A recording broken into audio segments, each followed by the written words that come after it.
Le 10 septembre 2025, à l'heure exacte où les horloges frappaient midi, Matignon semblait presque trop calme. Dans la cour, une lumière d'automne douce mais impitoyable faisait scintiller les pierres. Le 10 septembre 2025, à l'heure exacte où les horloges frappaient midi, Matignon semblait presque trop calme. Dans la cour, une lumière d'automne douce mais impitoyable faisait scintiller les pierres anciennes. Les objectifs des caméras étaient tous pointés vers ce perron chargé d'histoire, ce petit théâtre républicain où tant de carrières avaient vacillé parfois en quelques phrases. Pourtant, ce jour-là même, les plus vieux observateurs de la vie politique n'avaient pas imaginé le spectacle qui allait se jouer en moins de 7 minutes. François Bayrou était déjà en place. Un demi-sourire flottait sur son visage, ce sourire difficile à lire quelque part, entre la dignité blessée et la satisfaction de celui qui croit encore tenir une dernière carte. Il attendait son successeur, mais il ne comptait pas seulement lui remettre les clés. Non. Dans son esprit, tout était réglé. Depuis 48 heures, depuis cette défaite parlementaire qu'il avait renversée avec fracas. Il avait préparé sa sortie comme on prépare une contre-attaque. Chaque mot, chaque silence, chaque geste devait servir une idée simple, partir ou mise. Oui, mais pas disparaître. Ce qu'il ignorait, c'est que Sébastien Lecornu n'arrivait pas désarmé. Le piège, il l'avait deviné. Mieux encore, il avait déjà décidé de s'en servir. Ce qui devait être une passation embarrassante allait devenir sous les yeux du pays une démonstration froide, nette, presque chirurgicale. Et pendant plusieurs semaines, la France politique n'allait plus parler que de cela. La scène avait commencé la veille, loin des caméras, dans l'atmosphère feutrée de l'Élysée. Deux hommes se faisaient face. Emmanuel Macron, usé par des mois de tempête institutionnelle, avait les traits tirés. Devant lui se tenait son ministre de la Défense, fidèle parmi les fidèles. Dans le bureau présidentiel, les lustres jetaient une clarté instable sur les murs couverts de portraits. Comme si les fantômes de la République observaient eux aussi la conversation. Sébastien, tu vois ce que François va tenter demain » demanda Macron, le regard planté dans celui de son interlocuteur. Lecornu, près de la fenêtre, resta silencieux quelques secondes. Dehors, les jardins s'enfonçaient dans l'obscurité. Il regardait les grilles du palais, mais pensait ailleurs à ces millions de Français lassés, agacés, épuisés par cette crise politique devenue presque un décor permanent. « Il va essayer de m'enfermer », répondit-il enfin d'un ton posé qui tranchait avec la tension du moment. « Il va parler longtemps. Il va mettre de l'émotion, rappeler son courage, ses principes, ses combats. Il va se présenter comme celui qui a eu raison trop tôt, comme une victime noble de la République. » Macron acquiesça lentement. Bayrou, il le connaissait mieux que personne.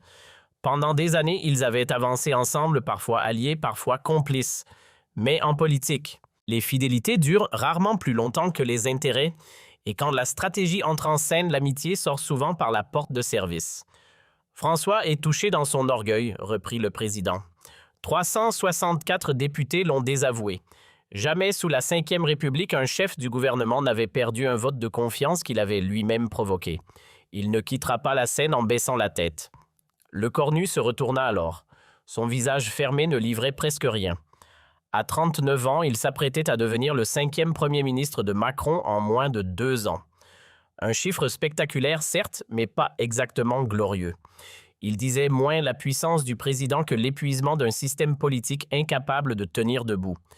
« Monsieur le Président, répondit-il avec calme mais sans hésitation, j'ai passé 3 ans à piloter la défense nationale dans l'une des périodes les plus dangereuses que l'Europe ait connues récemment. Je pense pouvoir tenir 7 minutes face à François Bayrou sur les marches de Matignon. » Ce que ni Macron ni Lecornu ne savaient à ce moment-là, c'est que dans son appartement parisien du 7e arrondissement, François Bayrou préparait méticuleusement son coup de théâtre. Le patron du MoDem, 74 ans, le visage creusé par 9 mois d'une lutte parlementaire épuisante, relisait pour la 10e fois les notes qu'il avait griffonnées dans la soirée. Sa stratégie était simple mais redoutable. Il allait donner un discours d'apparence généreuse promettant son aide à son successeur parlant de rassembler et d'inventer. Mais chaque mot était calculé pour placer Lecornu dans une position impossible. En se présentant comme le sage qui passe le flambeau au jeune impétueux Bayrou, comptait établir une hiérarchie morale. Il serait le mentor bienveillant Lecornu, l'élève inexpérimenté. 3 mots, murmura Bayrou pour lui-même, répétant la structure de son discours « aider, rassembler, inventer ». Ces 3 verbes seraient ses armes « aider ».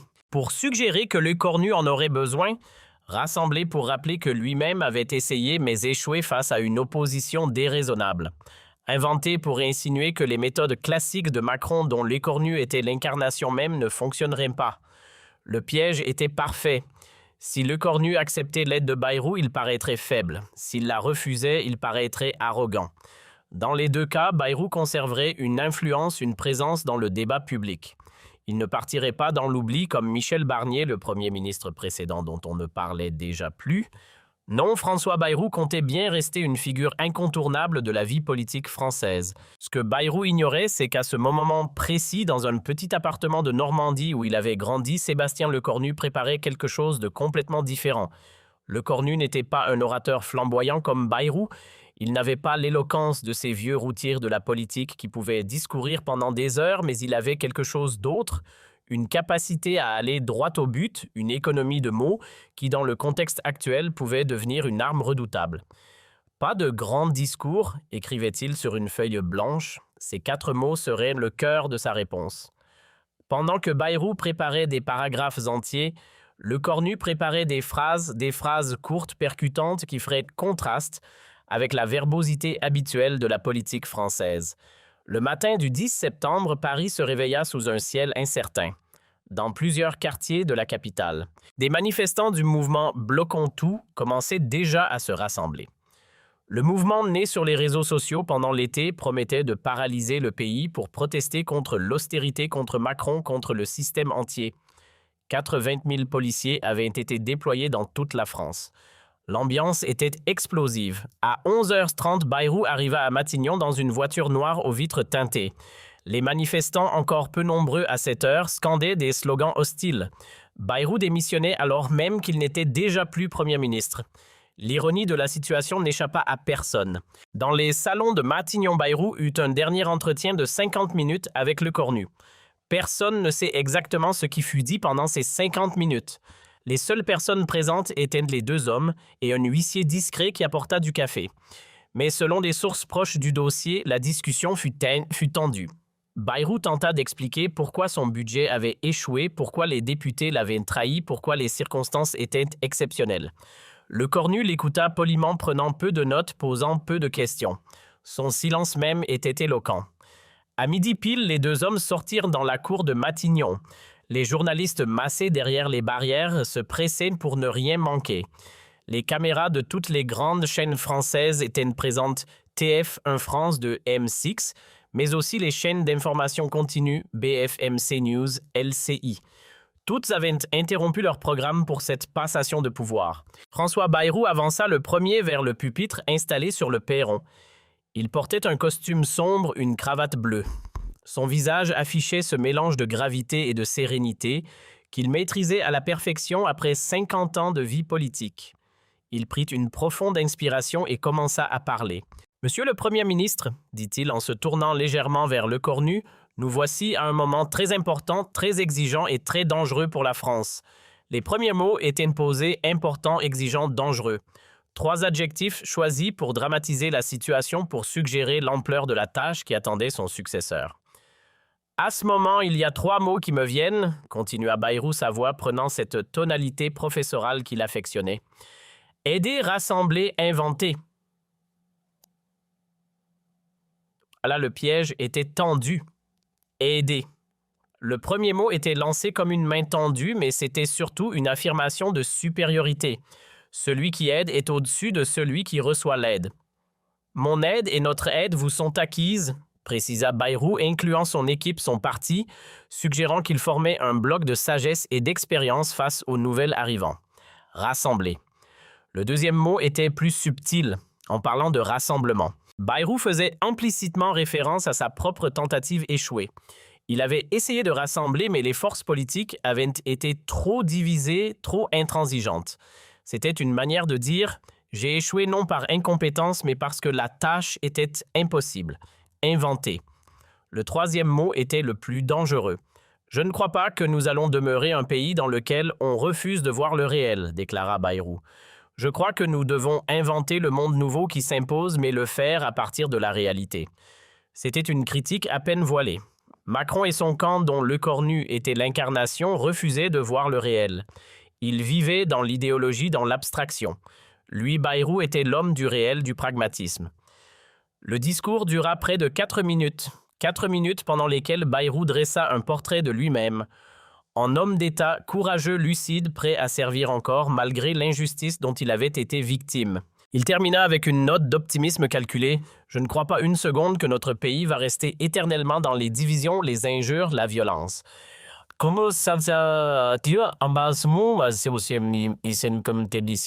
Puis il se tut et se tourna vers Lecornu, un léger sourire aux lèvres. Le piège était en place. Si Lecornu répondait en acceptant l'aide avec gratitude, il paraîtrait subordonné. S'il faisait un long discours pour se justifier ou expliquer sa vision, il tomberait dans le même travers que Bayrou, celui de la classe politique qui parle beaucoup mais agit peu. Sébastien Lecornu avança vers le pupitre. Contrairement à Bayrou qui avait soigneusement déplié des notes, Lecornu n'avait rien dans les mains, pas de papier, pas de fiche, rien.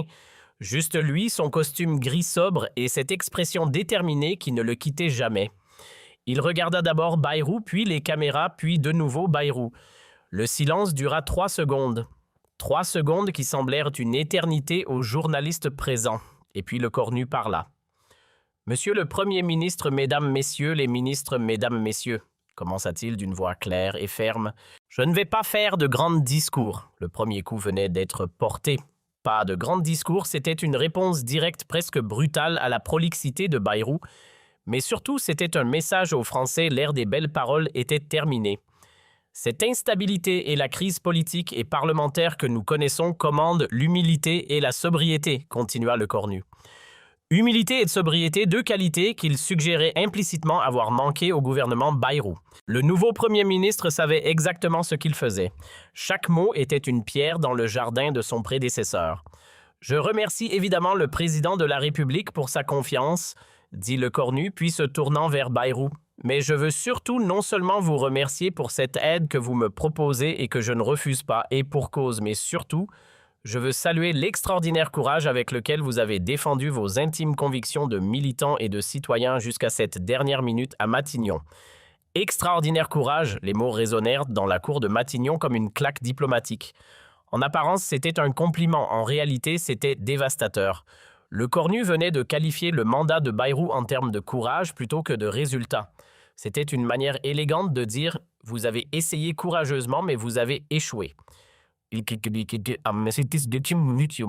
En parlant d'intimes convictions de militants. Lecornu plaçait Bayrou dans la catégorie des idéologues, des hommes qui défendent leurs convictions personnelles plutôt que l'intérêt général. C'était subtil, presque imperceptible pour le grand public, mais dans le microcosme politique parisien, le message était cristallin. Bayrou sentit le coup. Son sourire se figea légèrement.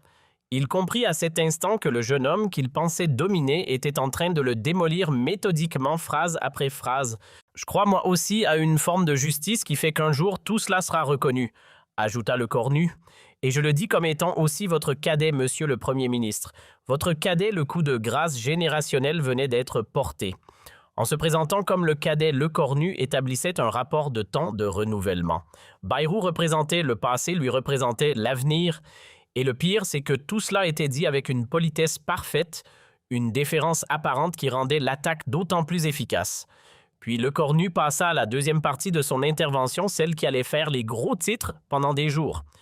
La deuxième des choses, c'est de dire aux Françaises et aux Français qu'on va y arriver, on va y arriver. 4 mots simples, directs, rassurants. Après des mois d'instabilité de gouvernement qui tombent de budget rejeté, voilà enfin quelqu'un qui disait simplement « on va y arriver », pas de conditions. Pas de « si les députés coopèrent » ou « si les circonstances le permettent ». Juste une affirmation claire et nette. « Je suis persuadé qu'il n'y a pas de chemin impossible », continua Lecornu. Pas de chemin impossible, c'était une réfutation directe du discours de Bayrou. Ce dernier avait passé 9 mois à expliquer pourquoi c'était difficile, pourquoi les parlementaires ne comprenaient pas pourquoi le contexte était défavorable. Lecornu lui disait « Les obstacles existent, mais ils sont surmontables. » Et puis vint le moment que personne n'oublie, le moment qui fit trembler les fondations de la politique française. Lecornu se redressa légèrement, regarda Bayrou droit dans les yeux et prononça les mots qui allaient tout changer. « Il va falloir changer », dit-il d'une voix qui montait en intensité. Être sûrement plus créatif, parfois plus technique, plus sérieux dans la manière de travailler avec nos oppositions. Plus créatif, plus technique, plus sérieux, 3 qualificatifs qui en négatif dessinaient le portrait du gouvernement Bayrou. Pas assez créatif, pas assez technique, pas assez sérieux. C'était un massacre en règle déguisée en programme politique. Et Lecornu n'avait pas fini. Il va falloir des ruptures. Le mot résonna comme un coup de tonnerre. Rupture dans le langage politique français est un mot lourd de sens. Et pas que sur la forme, continua Lecornu, sa voix se faisant plus ferme, et pas que dans la méthode des ruptures, aussi sur le fond. Voilà, c'était dit. Lecornu venait d'annoncer publiquement devant un Bayrou humilié et devant les caméras du monde entier que tout ce qui avait été fait jusqu'ici, non seulement par Bayrou, mais aussi par Barnier, et peut-être même par les gouvernements précédents de Macron, était insuffisant, qu'il fallait tout remettre en question. Sur le fond, c'était une déclaration de guerre à l'ancienne manière de faire de la politique. Le discours de Lecornu dura exactement 2 minutes et demie. 2 minutes et demie face aux 4 minutes de Bayrou. Mais dans ces 2 minutes et demie, le nouveau Premier ministre venait de détruire méthodiquement le piège que son prédécesseur lui avait tendu. Au lieu de répondre point par point, au lieu de s'engager dans une joute verbale, il avait simplement énoncé des faits, fixé un cap et affirmé sa détermination. Bayrou se tenait à côté, le visage fermé, le sourire avait complètement disparu. Il comprenait ce qui venait de se passer. Son plan pour rester influent, pour se poser en mentor du nouveau Premier ministre venait d'être pulvérisé. Lecornu n'avait pas accepté l'aide. Il n'avait pas non plus été arrogant en la refusant. Il avait fait quelque chose de bien plus intelligent, il avait changé le sujet de la conversation. La passation de pouvoir se termina par une poignée de main formelle brève devant les caméras. Puis les 2 hommes rentrèrent dans Matignon pour les dernières formalités administratives. Dans les minutes qui suivirent, les réseaux sociaux explosèrent. Sur Twitter, le hashtag « Jeune rupture Lecornu » devint instantanément une tendance. Les commentateurs politiques, d'abord déconcertés par la brièveté du discours de Lecornu, commencèrent à en analyser chaque mot. « Il vient de donner une leçon de communication politique », tweeta un éditorialiste du Monde. En 2 minutes 30, Lecornu a fait ce que d'autres n'arrivent pas à faire en 2 heures.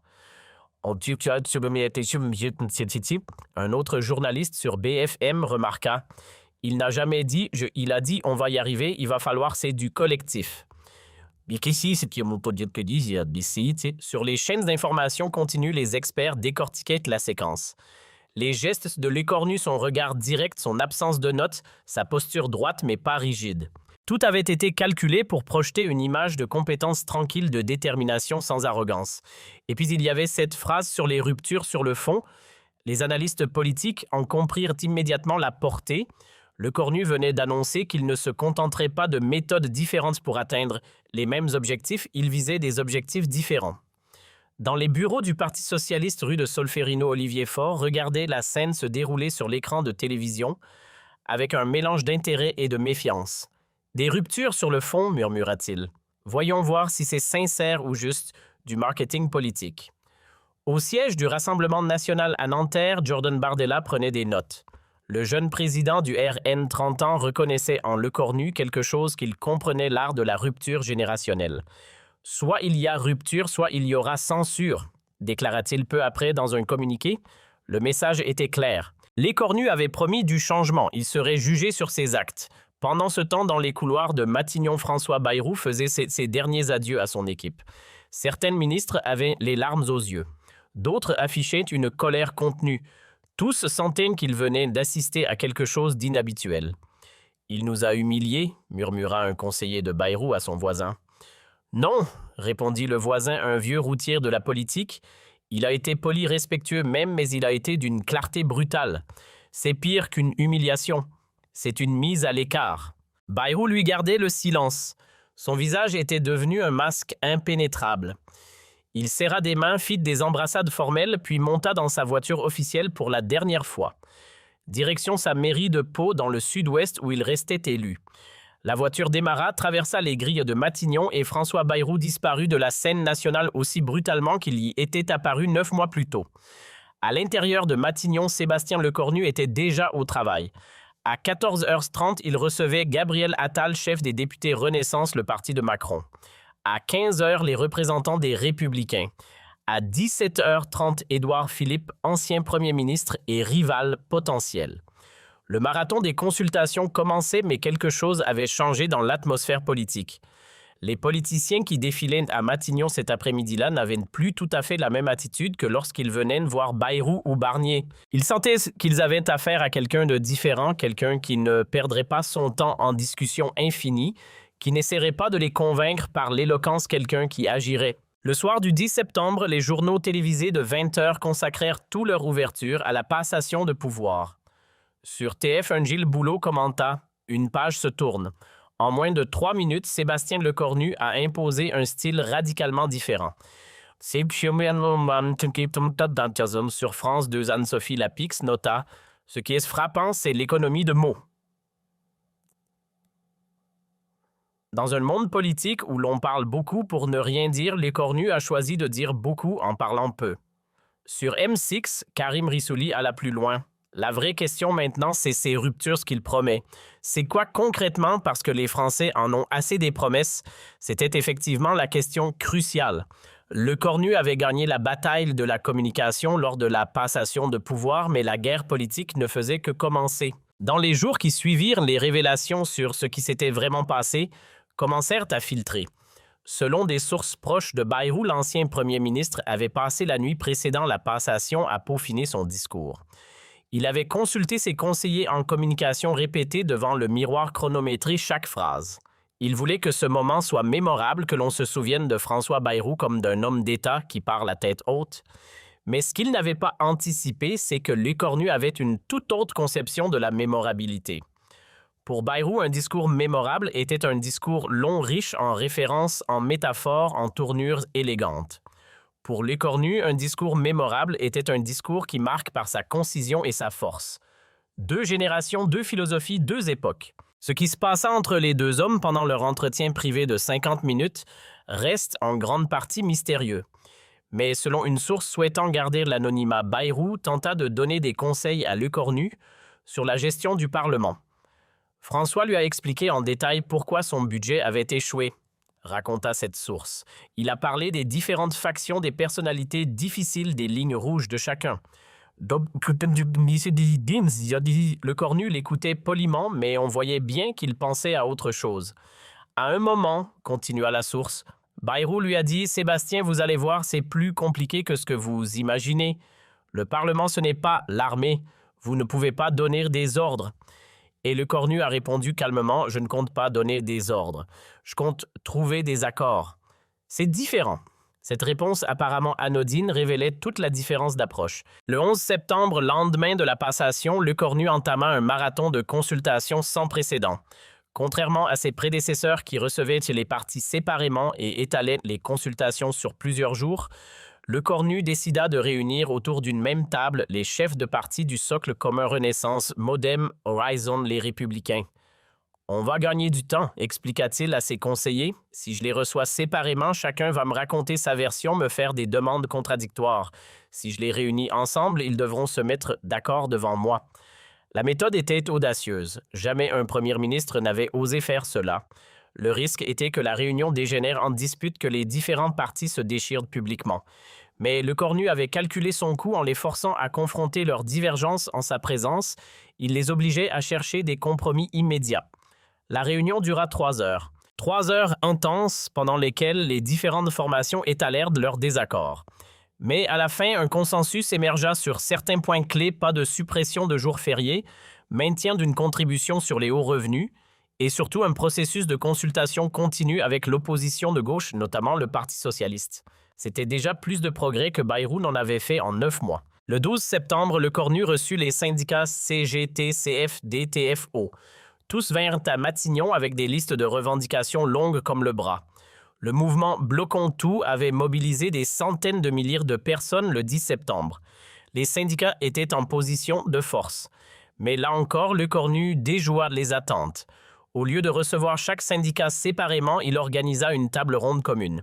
« Mesdames, Messieurs, commença-t-il, j'ai lu toutes vos revendications. Certaines sont contradictoires. Vous demandez plus de dépenses publiques mais moins d'impôts. C'est mathématiquement impossible. Alors voilà ce que je propose. Vous allez me dire concrètement quelles sont vos 3 priorités absolues. Pas 20, pas 10, 3. Et moi, je vous dirai ce qui est faisable. La franchise brutale de l'écornu désarçonna les responsables syndicaux. Ils étaient habitués aux ministres qui promettaient tout, ne tenaient rien et laissaient traîner les négociations pendant des mois. Là, on leur demandait de hiérarchiser, de choisir d'accepter que tout ne serait pas possible. C'est une méthode intéressante, admit Sophie Binet, secrétaire générale de la CGT en sortant de la réunion. On verra s'il tient parole. Pendant ce temps, dans les médias, l'analyse de la passation de pouvoir continuait.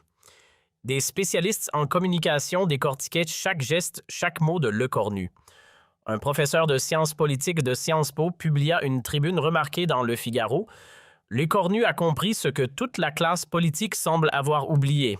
Dans une crise de confiance, le silence vaut mieux que les discours. Les Français ne veulent plus qu'on leur parle, ils veulent qu'on agisse. Dans les couloirs de l'Assemblée nationale, les députés commençaient à parler de l'effet Lecornu. Marine Le Pen, présidente du groupe RN, déclara à ses troupes lors d'une réunion à huis clos « Ce type est dangereux, il ne fait pas d'erreur, il ne donne pas de prise ». Jean-Luc Mélenchon, leader de La France insoumise, fut plus direct dans un tweet rageur « Lecornu ou Bayrou, c'est bonnet blanc et blanc bonnet. Macron change les hommes mais garde la même politique. Nous déposerons une motion de censure dès que possible. » Mais même au sein de LFI, certains étaient moins catégoriques. Manuel Bompard, coordinateur du mouvement, admit en privé « Il a l'air plus compétent que Bayrou. Ça va être plus difficile de le faire tomber. » La véritable épreuve pour Lecornu, tout le monde le savait, serait le budget 2026. François Bayrou était tombé précisément sur ce sujet. Son projet de loi de finances prévoyait 44 milliards d'euros d'économies, un chiffre astronomique qui avait provoqué une levée de bouclier générale. Le 15 septembre, 5 jours après la passation de pouvoir, Lecornu convoqua une conférence de presse à Matignon. Il n'avait toujours pas formé son gouvernement, ce qui commençait à inquiéter, mais il voulait d'abord clarifier sa méthode budgétaire. La salle de presse de Matignon était bondée, plus de 200 journalistes s'y étaient massés, caméras, micros et enregistreurs prêts. L'attente était palpable. Lecornu entra seul sans note encore une fois. Il s'installa derrière le pupitre, regarda l'assistance et commença « Je vais partir d'une feuille blanche », déclara-t-il d'emblée. Le budget Bayrou est un point de départ pour la réflexion, pas une vérité révélée. C'est une feuille blanche. Les mots firent l'effet d'une bombe. Lecornu venait de désavouer publiquement le travail de son prédécesseur. Je vise un déficit aux alentours de 4,7% du PIB en 2026, continua-t-il. C'est proche des 4,6% que visait M. Bayrou, mais j'y arriverai différemment. Différemment, le mot-clé. Un journaliste de Libération leva la main. « Monsieur le Premier ministre, vous parlez de rupture sur le fond. Concrètement, ça veut dire quoi? » Lecornu ne se déroba pas. Ça veut dire qu'on ne peut pas demander uniquement aux classes moyennes et populaires de faire des efforts. La justice fiscale ne sera pas un slogan, mais une réalité. Cette justice fiscale, voilà un langage que même la gauche pouvait entendre. Un autre journaliste de BFM intervint. Allez-vous instaurer la taxe Zuckman sur les très hauts patrimoines comme le demandent les socialistes? Lecornu marqua une pause. La question était piégée. S'il disait oui, il s'aliénait une partie du camp présidentiel et du patronat. S'il disait non, il perdait toute chance d'accord avec le PS. La taxe Zuckman est une proposition intéressante, répondit-il prudemment. Mais ce n'est pas la seule réponse possible. Il y a d'autres mécanismes fiscaux qui peuvent produire les mêmes effets sans créer les mêmes problèmes techniques. C'était l'art de ne pas dire non sans dire oui, de laisser une porte ouverte sans s'engager. Les journalistes présents comprirent qu'ils avaient affaire à un négociateur habile. Pendant ce temps, à Pau, François Bayrou suivait la conférence de presse à la télévision. Il était seul dans son bureau de la mairie, les stores tirés contre le soleil d'automne.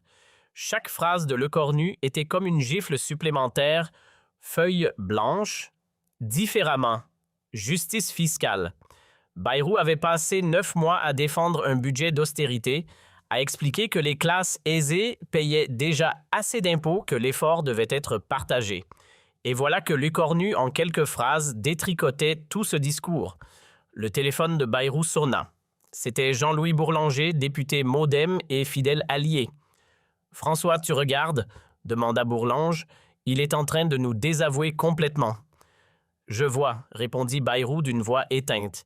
Il fait ce qu'il doit faire pour survivre. Mais nous, le MoDem, notre positionnement centriste, Jean-Louis soupira. Bayrou répondit « La politique, c'est l'art du possible. » Lécornu a compris que sans la gauche, il n'y a pas de majorité possible. Nous, on croyait qu'on pouvait s'appuyer sur le RN. On s'est trompé. Le silence s'installa au bout du fil, puis Bourlanger dit doucement « Tu regrettes d'avoir appelé ce vote de confiance. » Bayrou réfléchit longtemps avant de répondre. « Non, j'ai fait ce que je devais faire.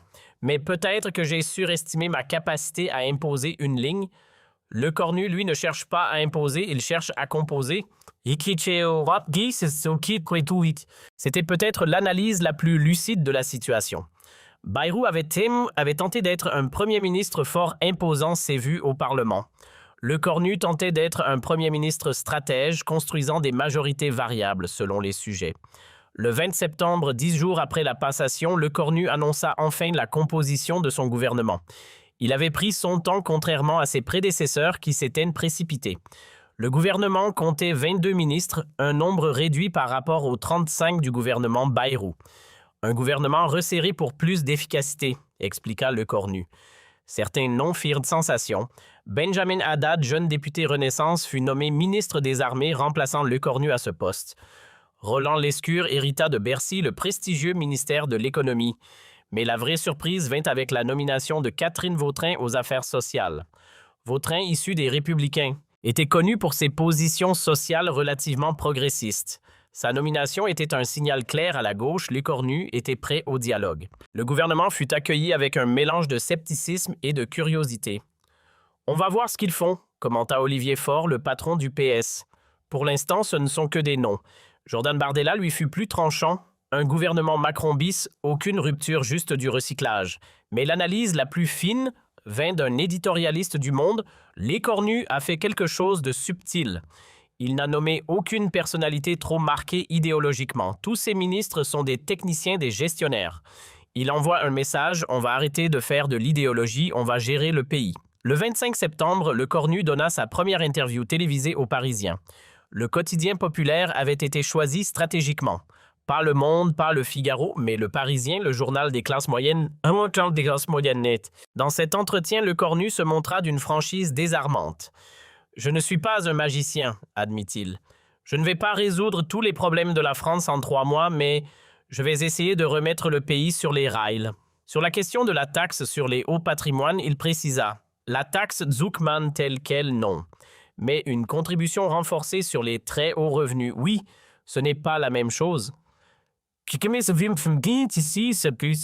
les retraites, sujet explosif, la réforme de 2023 ne sera pas suspendue, mais on peut en discuter les modalités avec les partenaires sociaux. C'était l'équilibre parfait, fermeté sur le principe, souplesse sur les modalités. Le même jour, François Bayrou donnait lui aussi une interview à France Inter. Cette fois, le contraste avec Lecornu était saisissant. Là où Lecornu était concis et direct, Bayrou se lançait dans de longues explications historiques et philosophiques. Vous voyez, expliqua-t-il aux journalistes, la crise que nous traversons n'est pas seulement budgétaire ou politique, c'est une crise civilisationnelle. Nous sommes à un moment charnière où... Le journaliste l'interrompit poliment. « Monsieur Bayrou, revenons à votre vote de confiance. Regrettez-vous de l'avoir demandé ?» Bayrou se redressa visiblement agacé par l'interruption. « Regretter, non. J'ai fait ce que ma conscience me dictait. Le pays ne peut pas vivre au-dessus de ses moyens éternellement. J'ai voulu forcer les parlementaires à affronter cette réalité. Ils ont préféré fuir, mais M. Lecornu semble trouver un chemin de compromis que vous n'avez pas su trouver, insista le journaliste. Il y eut un silence, un long silence. Sébastien Lecornu est un homme compétent, finit par dire Bayrou, sa voix trahissant une certaine amertume. Il a l'avantage de la jeunesse, de la nouveauté. Les gens veulent croire en lui. J'espère qu'il réussira là où j'ai échoué. C'était un aveu de défaite déguisé en bénédiction.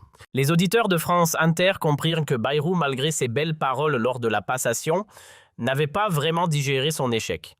Le 1er octobre, le projet de budget de Lecornu fut enfin déposé à l'Assemblée nationale. Le texte était une synthèse habile de différentes propositions, 40 milliards d'euros d'économies, moins que les 44 prévus par Bayrou, Une contribution renforcée sur les revenus les plus élevés des efforts demandés aux administrations, mais pas de suppression massive de postes de fonctionnaires. Un compromis en somme. C'est le budget du possible, commenta Lecornu lors de sa présentation. Pas le budget idéal, mais le budget que nous pouvons faire passer ensemble. Le débat budgétaire commença dans une atmosphère tendue mais moins explosive que lors du projet Bayrou. Le Parti socialiste, par la voix d'Olivier Faure, annonça qu'il étudierait le texte ligne par ligne mais ne s'opposerait pas par principe. Le Rassemblement national temporisait Marine Le Pen, déclarant qu'elle attendrait de voir les amendements. Seule la France insoumise restait inflexible Manuel Bompard, promettant une opposition totale à ce budget d'austérité déguisé. Mais les mathématiques parlementaires étaient avec lui avec le bloc central, les Républicains, et une abstention bienveillante du PS Lecornu pouvait espérer faire passer son budget sans recourir au 49-3. Ce serait une première depuis le début du quinquennat de Macron. Le 5 octobre, un événement inattendu bouleversa la donne politique. François Bayrou annonça qu'il prenait un temps de recul de la vie politique nationale pour se consacrer à son mandat de maire de Pau. Dans une lettre ouverte publiée dans le Journal du Dimanche, il écrivit « J'ai servi la France du mieux que j'ai pu, mais je reconnais que le temps est peut-être venu pour une nouvelle génération de prendre le relais. Je continuerai à défendre mes convictions, mais depuis Pau, ma ville que j'aime. » C'était une retraite déguisée en choix volontaire, mais tout le monde comprit le message sous-jacent. Bayrou admettait que son ère était terminée. La nouvelle fit l'effet d'une bombe dans le microcosme politique parisien. Pour beaucoup, Bayrou était une figure incontournable depuis des années. Le voir s'effacer ainsi était le symbole d'un changement d'époque. Le soir même, Lecornu fit une déclaration sobre « Je salue le parcours exceptionnel de François Bayrou au service de la France. Son engagement pour le centrisme et le dialogue des démocrates restera dans les mémoires. » Pas d'effusion, pas de longs hommages, juste une reconnaissance formelle et polie. Certains y virent de la froideur, d'autres une volonté de tourner définitivement la page. Le 10 octobre, un mois jour pour jour après la passation de pouvoir, les sondages tombèrent. Lecornu atteignait 38% d'opinion favorable, un chiffre honorable pour un premier ministre dans le contexte actuel. Plus significatif encore, 52% des Français pensaient qu'il ferait un bon ou assez bon premier ministre. C'était 10 points de plus que Bayrou à ses débuts. Le mouvement Bloquons tout, qui avait promis de paralyser le pays, s'essoufflait. Les manifestations se faisaient plus rares, moins suivies. Lecornu avait réussi ce que Bayrou n'avait pas réussi, désamorcer la colère sociale par l'action rapide et le dialogue. Il a compris quelque chose de fondamental, analysait un sociologue dans Les Échos. Les Français ne demandent pas des miracles. Ils demandent qu'on les écoute et qu'on agisse. Lecornu écoute sans faire semblant et agit sans faire de grands discours. Le 15 octobre, lors d'un déplacement à Lyon, Lecornu fut interrogé par un journaliste local sur sa relation avec François Bayrou. « Monsieur le Premier ministre, lors de la passation, vous avez parlé de rupture. Certains ont vu cela comme une attaque contre Monsieur Bayrou. Qu'en dites-vous » Lecornu s'arrêta, réfléchit un instant, puis répondit avec sa franchise habituelle. « François Bayrou est un homme que je respecte profondément, mais respecter quelqu'un ne signifie pas faire la même chose que lui. Les ruptures dont je parlais ne visaient pas une personne, mais une méthode. La France ne peut plus se permettre des gouvernements qui parlent beaucoup, mais agissent peu. C'était dit avec tact, mais le message était clair, l'ère des bavardages était terminée, place à l'action. » Le 3 novembre, après 2 mois de débat, le budget de Lecornu fut adopté par l'Assemblée nationale. Une victoire sans recours au 49-3, le premier budget adopté normalement depuis le début du quinquennat de Macron. Ce soir-là, dans son bureau de Matignon, Sébastien Lecornu regardait par la fenêtre les jardins obscurs. Il pensait à cette journée du 10 septembre au piège que Bayrou lui avait tendu à ces 2 minutes et demie qui avaient changé sa vie. Son téléphone vibra. Un message d'Emmanuel Macron. « Félicitations, tu as réussi. » Lecornu sourit légèrement. « Réussi. » Non, pas encore. Il avait juste survécu au premier round. Il restait tant à faire, mais une chose était sûre, il l'avait fait à sa manière, sans grand discours, sans effet de manche, juste avec du travail de la méthode. Et cette capacité à aller droit au but que Bayrou et toute l'ancienne garde politique semblaient avoir perdue. Dans son bureau de la mairie de Pau, François Bayrou éteignit son téléviseur après avoir regardé le vote budgétaire. Il se leva lentement, ses 74 ans pesant sur ses épaules.